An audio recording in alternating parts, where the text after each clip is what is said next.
Halo, Assalamualaikum warahmatullahi wabarakatuh. Jumpa lagi dengan saya, Freddy Sudaryanto, di channel YouTube-nya Freddy Sudaryanto Spot, masih seputar kasus Jalan Cagak Subang. Pagi ini atau subuh ini saya akan coba membawakan tema mungkin di luar hal yang memang selama ini masalah materinya, tetapi saya akan coba membahas masalah hukumnya, tapi berbentuk pertanyaan. Sebelumnya saya ucapkan banyak terima kasih kepada rekan-rekan yang sudah subscribe dan nonton di channel YouTube saya. Semoga kebaikan saudara-saudara sekalian dibalas Allah Subhanahu wa taala dengan rezeki yang banyak, rezeki yang berlimpah dan barokah. Amin ya robbal alamin. Dan tentunya selalu kita doakan saudara-saudara kita yang sedang ditimpa musibah, yang sedang sakit, semoga Allah mengangkat musibah dan sakitnya. Dan almarhumah Ibu Amel dan Ibu Tuti dilapangkan kuburnya, terangkanlah kuburnya. Amin ya robbal alamin. Dan untuk kita semua, semoga dalam keadaan sehat selalu. Amin. Begini, kalau kita lihat ya, itu kalau misalkan di kasus ini ada yang namanya eksekutor, ya. Eksekutor, pelaku utama, kemudian ada yang membantu, ya. Kemudian ada yang melihat, kemudian ada yang melindungi, kemudian ada dalangnya, apalagi ini, ya. Tadi yang melindungi itu adalah menutup-nutupi, dia tahu tapi menutup-nutupi gitu ya. Nah, ini semua terjerat hukum. Kategorinya ya. Sekali lagi, aku dari atas saja, dalangnya, eksekutornya, pelaku pembunuhannya, kemudian pembantunya, yang melakukan membantu dalam membuka pintu, menyeret dan lain sebagainya. Kemudian tidak melakukan itu tapi melihat, melihat kejadian tetapi tidak melaporkan, ya.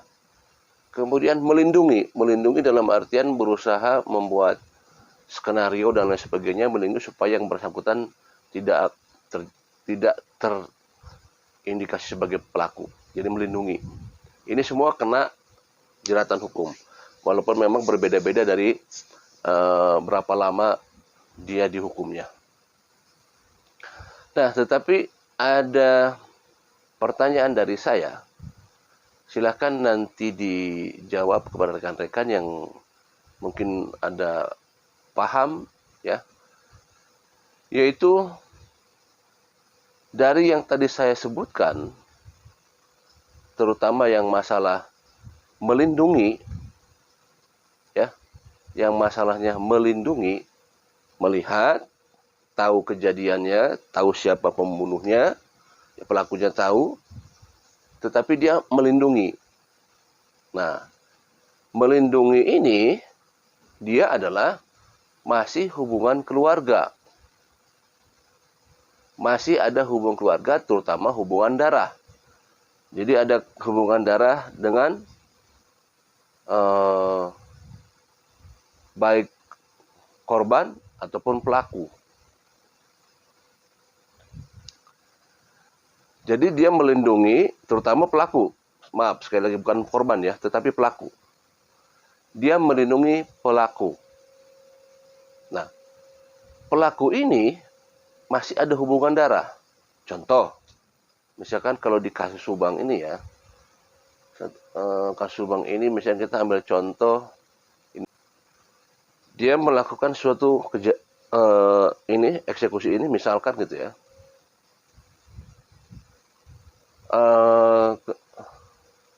Kemudian ada keluarganya,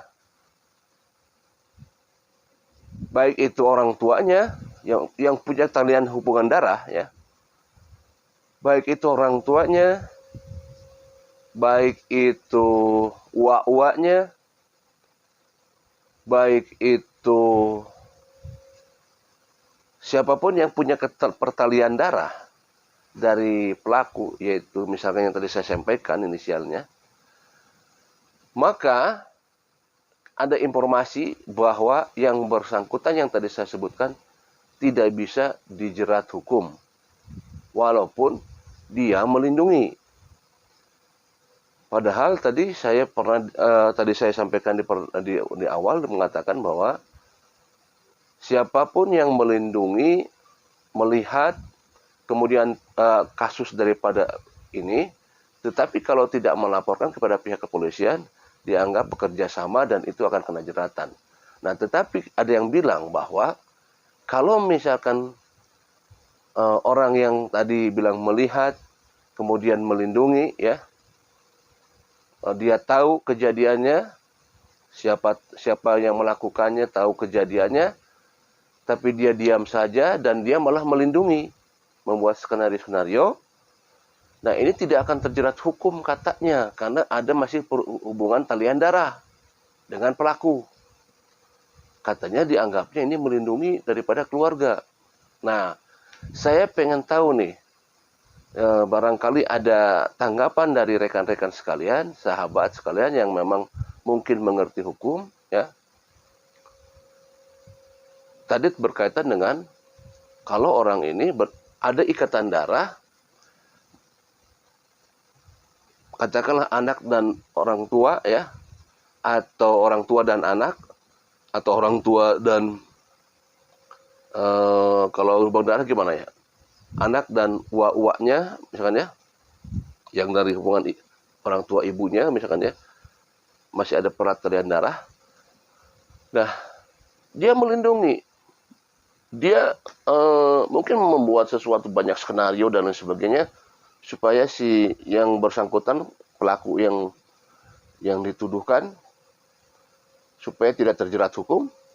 Dia berusaha terus ya pokoknya membuat skenario-skenario, ya, supaya tidak ini.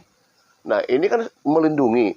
Nah, tapi kan ada hubungan darah ini tidak bisa dijerat hukum katanya, ada yang bilang begitu. Nah, saya tadi belum lihat juga di Google, ya, tapi belum ketemu.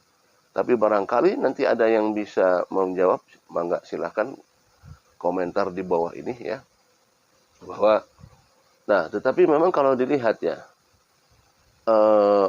ada semacam tidak fair. Tetapi kalau dibilang iya juga sih, karena melindungi keluarga, ya. Dalam artian melindungi itu, ya melindungi, jadi melindungi keluarga.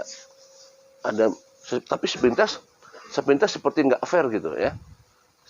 Sepintas seperti nggak fair, karena mestinya kan harusnya kalau yang namanya hukum, ya, tetapi ya itu hukum sudah ada, sudah tercatat, jadi tidak bisa diganggu gugat kalau sudah ada hukumnya.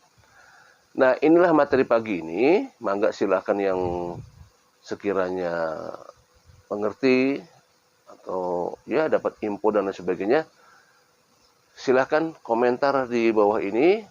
Ini juga sebagai bantu barangkali ilmu dan buat kita semua, ya. Jadi pertanyaan saya ulang lagi, ya. Bila mana ada pelaku suatu kasus ini, katakanlah pembunuhan ini, kemudian ada orang yang melihat, khususnya keluarganya, baik katakanlah ini pelakunya, kata saya ambil anaknya gitu, ya. Kemudian dia ada keluarga yang tahu, ya, baik itu orang tuanya, baik itu uak-uaknya, bibi-bibinya, atau orang-orang terdekat yang masih pertalian darah, ya, dia berusaha melindungi, membuat skenario dan sebagainya. Apakah ini tidak terjerat hukum? Karena ada informasi, karena ini tidak bisa dijerat hukum. Demikian pagi ini atau subuh ini materinya. Saya tunggu jawabannya dari rekan-rekan sekalian. Mudah-mudahan sekali lagi kita doakan sama-sama kasus ini akan segera terungkap, ya, di akhir bulan Maret ini, insya Allah menjelang bulan puasa, sesuai janji daripada Kapolda Jabar Irjen Pol Suntana, akan segera mengungkap siapa pelakunya. Insya Allah. Kita doakan sama-sama. Demikian. Assalamualaikum warahmatullahi wabarakatuh. Selamat subuh.